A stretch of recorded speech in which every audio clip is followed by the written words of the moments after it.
Good morning, students. So, in a previous lecture, we have studied internal energy. Internal energy as a state function. So, actually, internal energy क्या है? कोई वो सिर्फ state function, that means वो initial and final state के ऊपर ही depend करेगा. कैसे change होता है? Change in internal energy वो भी हमने देखा था कि heat exchange करके work is done by the system on the system and matter enters or leave the system. बहुत ही इम्पॉर्टेंट टॉपिक था, MCQ के लिए भी याद रखना बहुत इम्पॉर्टेंट है कि जब भी इंटरनल एनर्जी पॉजिटिव कब होता है, नेगेटिव कब होता है, वो MCQ में पूछा जा सकता है. आज का हमारा वैसा ही एक टॉपिक है जिसका नाम है extensive property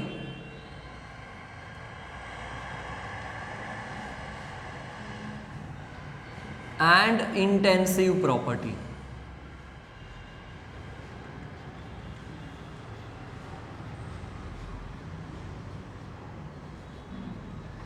Extensive property and intensive property.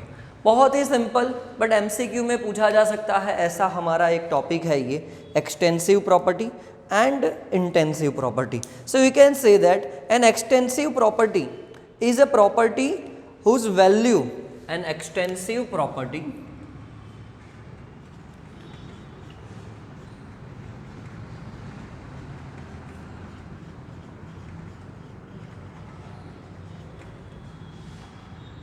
is a property whose value depends on an extensive property is a property whose value depends on the quantity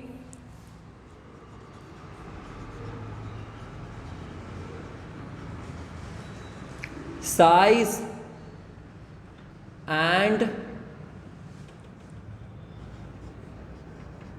matter of a substance present in the system. Extensive property मतलब वो क्या करेगा, quantity के ऊपर, size के ऊपर, matter के ऊपर वो डिपेंड करेगा. एक्चुअली जो भी हम लोग प्रॉपर्टी देखने वाले हैं, जो भी हम लोग क्वांटिटी देखने वाले हैं, बराबर कि जैसे कि mass, volume, temperature, molality, internal energy, enthalpy, heat capacity, जितने भी हम लोग क्वांटिटी देखने वाले हैं, अगर वो साइज के ऊपर, मैटर के ऊपर डिपेंड करता है, क्वांटिटी के ऊपर डिपेंड करता है, that means it is an extensive property. तो इसका उल्टा आपको समझ में आ ही गया होगा. इंटेंसिव प्रॉपर्टी क्या है,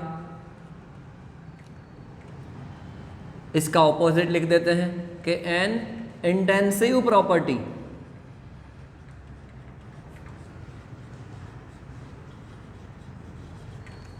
डायरेक्टली लिख देते हैं कि does not depend on the quantity, size and matter of the substance present in the system.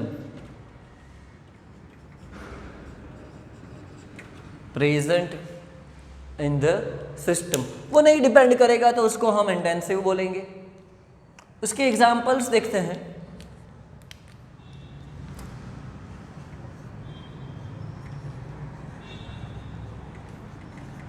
Extensive properties,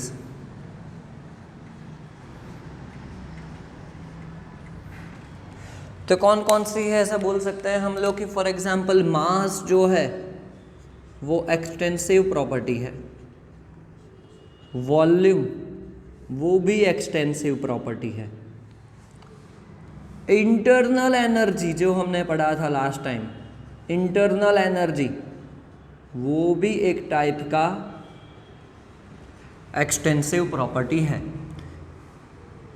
enthalpy जो नेक्स्ट लेक्चर के अंदर हम लोग पढ़ने वाले हैं, एंथैल्पी वो भी क्या है, एक टाइप का एक्सटेंसिव प्रॉपर्टी है। चलो इंटेंसिव प्रॉपर्टीज देखते हैं कि वो कौन कौन से हैं।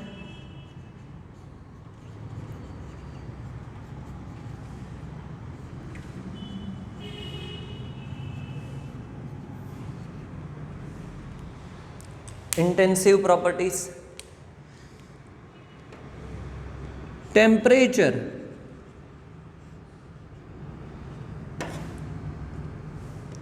देन मोलारिटी,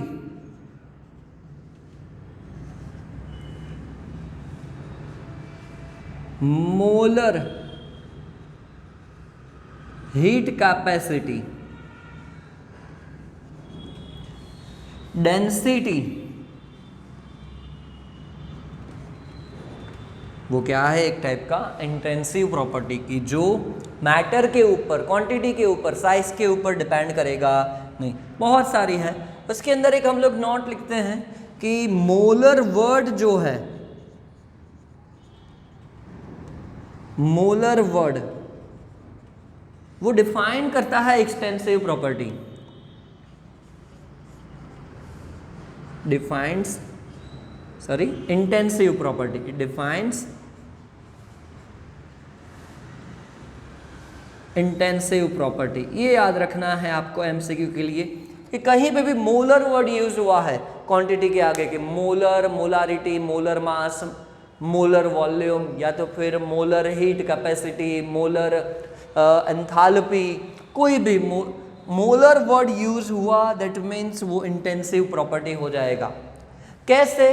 तो वो क्या हो जाएगा कि क्वांटिटी के ऊपर डिपेंड नहीं करेगा। फॉर एग्जांपल मोलर मास ले लेते हैं, मास क्या है हमारा, वो तो एक्सटेंसिव प्रॉपर्टी है, बट अगर मैं यहाँ पे ले रहा हूँ मोलर मास,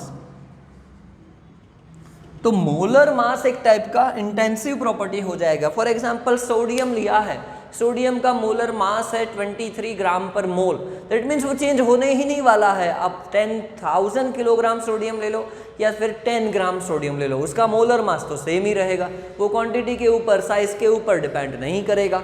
मतलब मोलर वर्ड आ गया तो वो क्या हो जाएगा, आपका इंटेंसिव प्रॉपर्टी हो जाएगा, it will become intensive property. Same way density की बात करते हैं, तो डेंसिटी याद करो वो क्या है, मास बाय वॉल्यूम है। Mass is an extensive property, volume is an extensive property, but density is an intensive property. तो इससे क्या हुआ कि अगर दो इंटेंसिव एक्सटेंसिव प्रॉपर्टी का हम लोग क्या करते हैं, उसका डिवीजन करते हैं, उसको हम लोग क्या करते हैं, या तो फिर मल्टीप्लिकेशन करते हैं, तो भी क्या हो जाएगा, वो एक टाइप का आपका इंटेंसिव प्रॉपर्टी बन जाएगा। दोनों को हमने डिवाइड कर दिया, दो एक्सटेंसिव प्रॉपर्टीज को डिवाइड करेंगे तो नहीं मिलने वाली जो भी क्वांटिटी होगी, जो भी प्रॉपर्टी होगा, वो क्या हो जाएगा, इंटेंसिव प्रॉपर्टी हो जाएगा। टेम्परेचर तो हम लोग जानते हैं, उसका एक बहुत ही सिंपल आपको एग्जाम्पल बना के दिया है कि अगर हम लोग यहाँ पे एक मैं क्यूब ले रहा हूँ, उसका वॉल्यूम V है और टेम्परेचर मैंने T रखा है, इसको मैं क्या कर देता हूँ, हाफ कर देता हूँ। हाफ करने से क्या होगा, पहले वॉल्यूम V था, पहले वॉल्यूम V था, अब V/2 हो गया, टेम्परेचर तो उतना का उतना ही रहा। तो वॉल्यूम एक टाइप का क्या है आपका, वॉल्यूम वो एक्सटेंसिव प्रॉपर्टी है, temperature is a intensive property. So it is a very simple topic, extensive property and intensive property. And property, if property depends on the size, matter and the quantity, then it is known as extensive property. And intensive क्या हो जाएगा कि वो नहीं depend करेगा, उसका उल्टा। आपको समझाया, वैसे MCQ के अंदर ऐसे टॉपिक्स पूछ सकते हैं, तो बहुत ही सिंपल है, तैयार हो जाना चाहिए। नेक्स्ट लेक्चर के अंदर हम लोग इसी टाइप का एक नया टॉपिक एंथैल्पी, जो बहुत ही इंपॉर्टेंट टॉपिक है आपके थियोरेटिकल एग्ज़ाम के लिए as well as NEET JEE के लिए भी वो टॉपिक बहुत इंपॉर्टेंट है। उसके फॉर्मूला के ऊपर से बहुत सारे क्वेश्चन नीट में JEE में पूछते हैं, तो वो हम लोग नेक्स्ट लेक्चर के अंदर करेंगे।